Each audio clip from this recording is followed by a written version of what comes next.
friends. So this is day 30 of our 2024 journey of YouTube videoing.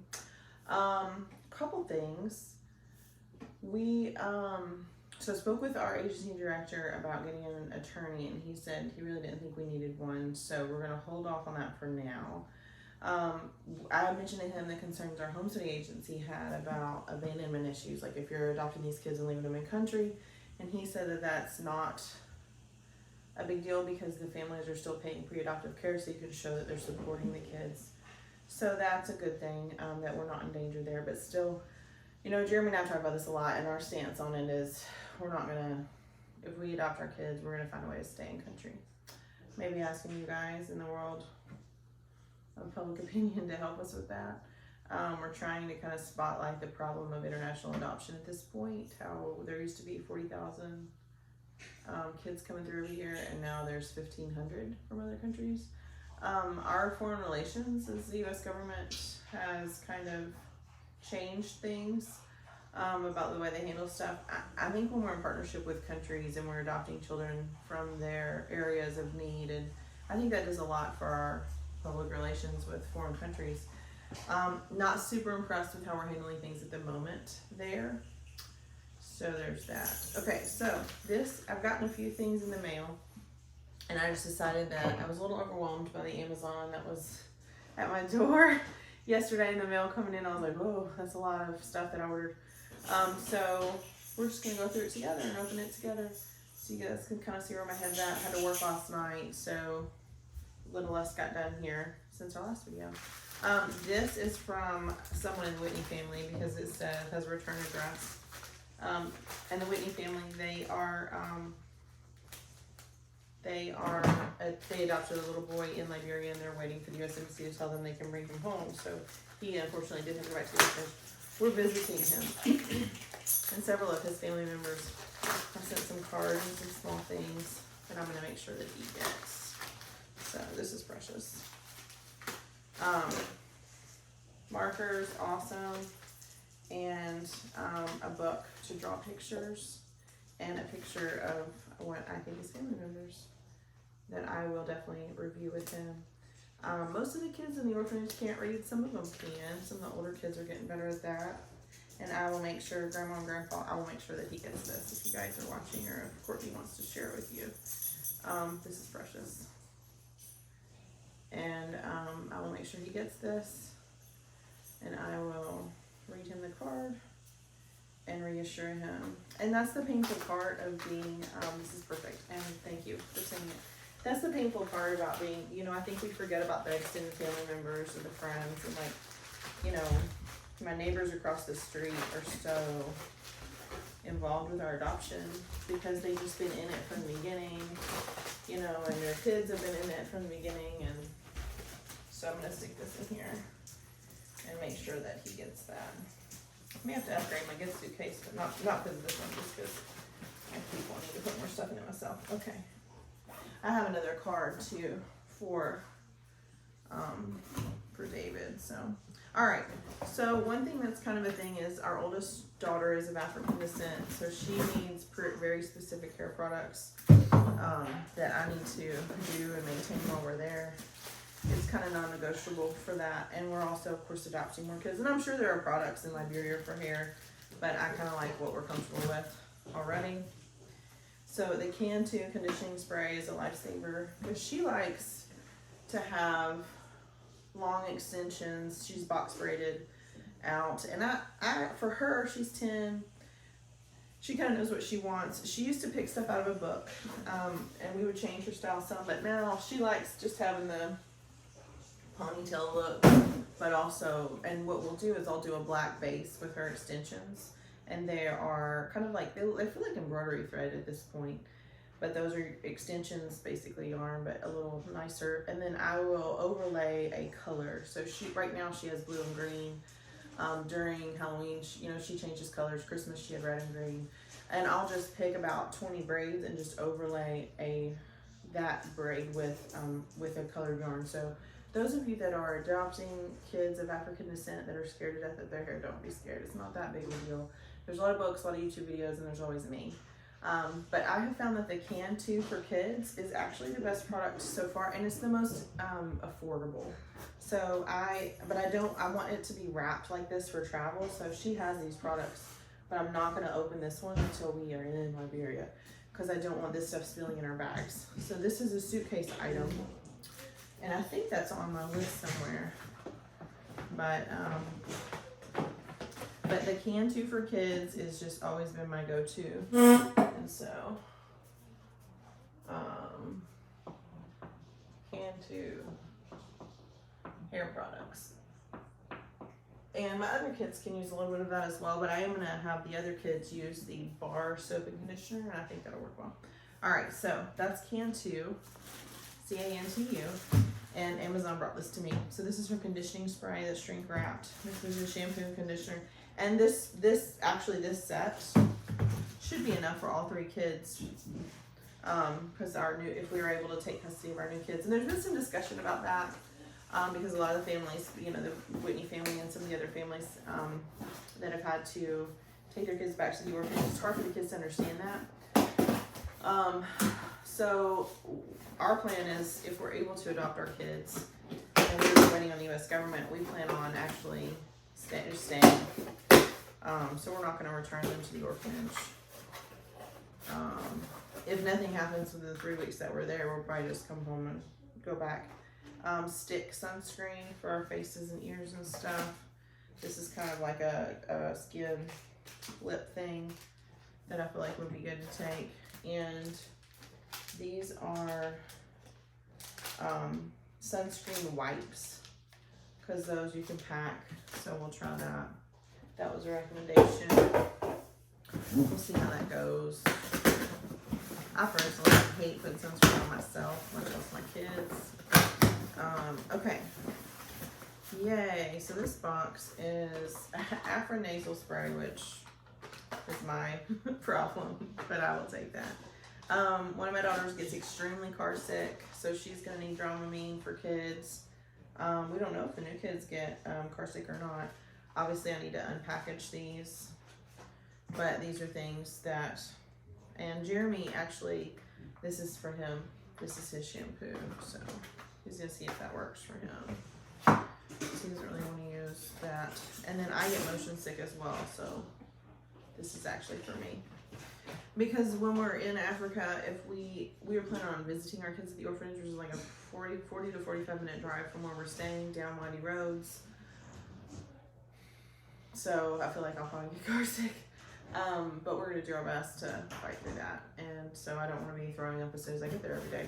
These are animal crackers. These are snacks for the plane that are kind of packaged and small. All of my kids seem to like these pretty well. So those are snacks. Alright, Amazon, what else did you bring me?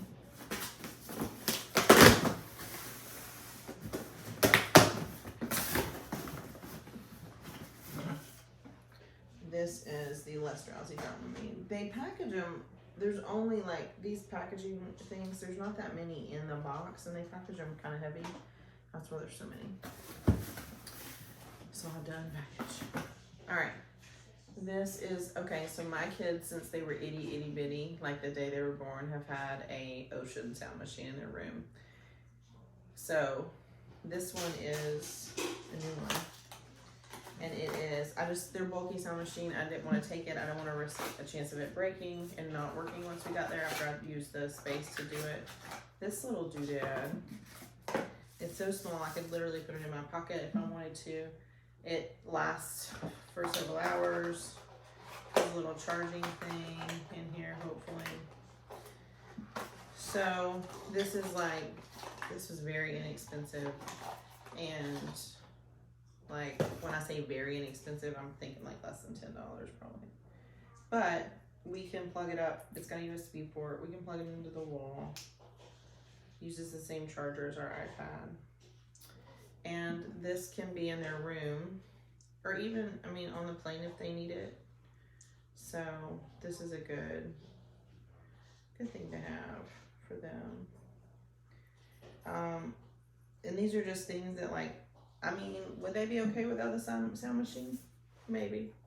But if I can buy something this small, I'm not gonna risk it. There's too many other things we're already risking to just be driving around Monrovia, Liberia, asking people who sells a sound machine. Because maybe nobody does. You know? Alright, so I'm just sorry. I'm just going to go and run that through. So there's our sound machine. So now we don't have to worry about that. And we can throw away the battery. Okay. Now I realized that none of my kids had Bluetooth headphones, but most of the devices that we have are Bluetooth, and they don't have that jack, that auxiliary out jack. So these were like $19.99. These are also, the good thing about these is they're noise canceling. So, oh, I kind of have little ears. Yeah, that works pretty good. Yeah. So they're noise canceling. They kind of extend for adults. So these will be good to have on the plane. They're Bluetooth, and they also have an auxiliary out, but they do both. And I thought that their headphones did both, but I was wrong. So those we have, and they're similar. I mean, they'll charge just like the little sound machine will. So, and I got 5 of those, and Jeremy and I'll just use one set on the way there, and then on the way home, Jeremy and I will share with the other kids. So there's 1, 2. I know I'm being pretty optimistic about them coming home with us, but I'm just an optimist. They will eventually come home with us, and we are not going to travel without our other kids. So, okay, and this, I don't know what this is. It's funny, sometimes I will be like doing my Amazon thing in the middle of the night, or I'll be at work trying to make a list of things, and then I'll put something on a list, and then I'll buy it later. And it would be a great idea, but then it arrives, and I'm like, what is that? Okay, these are cool. So this is a recommendation from my friend Kira, who adopted 3 kids from Liberia. I took 3 kids with her. Check it out. So these were like, I want to say $5.99. These are something we're going to take to play with. This is helpful at night, she said, for her kids. But they're light up balls. So they're scared of the dark, but the power goes out a lot. That was, I think, one of her main things was the power goes out. It's scary. This is a fun game to have. So we're going to take those with us, kind of as gifts for our kids. I don't think we're going to take those to the orphanage since I don't have as many of them. Okay, what's in here? This is like, I don't know what this is. Oh, these are those applesauce packs. So I went over and just bought some from Amazon because they were on sale. These Go Squeezes. So I watched a couple of YouTube videos on some other moms that have traveled internationally with a bunch of kids, and this was like, her teenagers like this still. My kids still like these too. We did these on our last trip to Tennessee. And they all like them. So it's kind of rare sometimes to find something that everybody just loves. Like, everybody loves Chick-fil-A, which is good. But these are actually small enough ounce-wise, and they're food, so you can take them on the plane. So nobody's gonna get mad at you because they're only 3.2 ounces anyway, because they're liquid. But you can take those on the plane. And then I got a fruit peeler for us. We have one as a gift, but I got one for us. Because that's actually something that people have said often. They're like, I couldn't find a peeler. Like, you really need to peel the fruit. You're going to buy fruit there. You know, their food doesn't necessarily go through all the same things that our food goes through. We're like, there's no, I mean, the FDA's not really looking at their food, I don't think. So, okay. So the headphones, so some of this stuff is going to go in here. I got to deal with the Dramamine packaging. Because there's literally like, how many tablets are even in here? This is the Meclizine version. But there's not very many tablets in here. This one, and like they put it all this back. 8. So there's 8 in there. So they're thinking about to and from the orphanage every day and possibly months in country. I'm not going to throw up.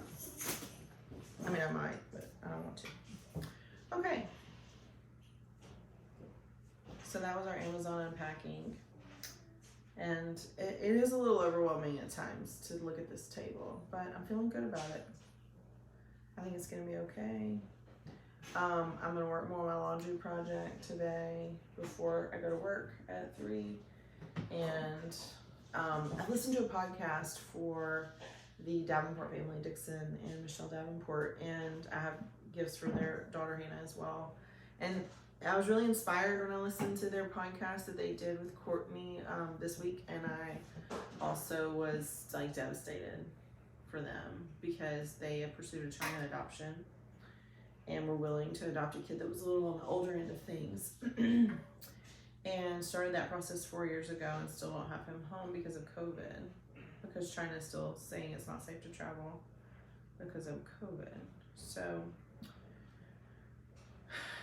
that's hard. And they're also adopting from Liberia, and they, while they're waiting in China, you know, basically like, we still have capacity for another kid, maybe 2, like maybe we should do. And they were led, you know, by our agency to kind of think about adding another country while they continue to pursue a specific kid in China, but also to consider a country, you know, a country that was a little easier to deal with, honestly. And Liberia is easy to deal with, but the U.S. government's presence in Liberia is proven to be more difficult from what we know. Now, once we get there, there may be other factors. But I do want to say that, like, Americans are good. Like, we're a good group of people, and I think that the American taxpayers are just very unaware as to how, as adoptive parents, our rights are being violated by the U.S. government, and how they are causing unnecessary obstructions to delay these kids from being adopted. And part of what makes America a great country, in my opinion, is our compassion for others, especially those that are in poverty. I was talking to a friend of mine at work yesterday about just the poverty that we don't live in here and the poverty that exists in other countries. And I'm excited for my kids that are American born to see poverty in its finest, and to see the effort of the people there and the gratitude that they have for what they do have and their dreams for more. I'm excited for my kids to see that. But as Americans, we grew up knowing that, and as we try to do what's best for kids that are in need, both here and internationally, we try to be like the hands and feet of Jesus whenever possible. It's discouraging to me, the change in our country when it comes to compassion for kids. And the thing about it that gets me the most is that the leadership that exists right now in the U.S. government, in the U.S. Embassy, and in the Office of Children's Issues with the U.S. State Department and the Congress, the congressional leadership that we've had, I feel like has been very nice and supportive, but they haven't really done anything. I need them to make a speech about this. I need them to take a podium about this. I need them to take a stand on it, because we're not asking for like new legislation. We're just asking for what already exists to be done. As a foster parent, I can tell you that the accountability for the financial resources in that arena are not good. And the timing that the U.S. government takes to approve adopted children that immigrate has become this difficult to conquer task that shouldn't be. And it's wasting American tax dollars and American resources and American personal wealth. Like, our personal resources are in this. And we're committed to these kids. So, like, but I expect the U.S. government to support me in that. I was born here, I'm a citizen. And as an American daughter, I have rights and responsibilities that I would like to exercise. And for other governments to not understand that, and to cause barriers for that, and cause conflict for that, or to cause issues, like, that's understandable to me, because I don't expect them to understand. But those of you that were born here, or maybe you're just an American citizen by other means, but if you're an American citizen, you know the rights and responsibilities we have as Americans. Yes, we are free to do a lot of things. When we try to do those things, we don't need to get in each other's way. We need to support and encourage the good works that this country has done for years. And I'm extremely disappointed at the animosity and the dismissive attitudes of our U.S. government to me personally. It's because it's just not. My dog's coming to visit. He's saying no. He believes me. Are you saying amen, Zeke? Don't knock over my camera. I love our dog. He's so cool. So, in closing remarks of this, as I'm YouTube videoing this partly as a therapeutic avenue for me to just get it out and not feel alone in this plight, but I want to tell this story of international adoption better. I realize international adoption is not perfect. I have friends that are international adoptees. I have friends that are domestic adoptees. I know that adoption is messy, it's traumatic, and it's awful. And the need for adoption comes from something dark, something sad, something that didn't work out. And I acknowledge that here. But there is a way for kids to have a better life than an orphanage can offer in a land where there is not child welfare the way it is here. So in my efforts to just lift these two children into our family from wherever they are today, I would hope that you would join me and support me in that, because it's awful. To think that we've come this far, we've done all this stuff to get here, and we knew the obstacles, but now we have new obstacles that have to do with our own government, and that to me it's unexpected. It's disappointing, and it makes me angry, and it makes me honestly want to go live somewhere else.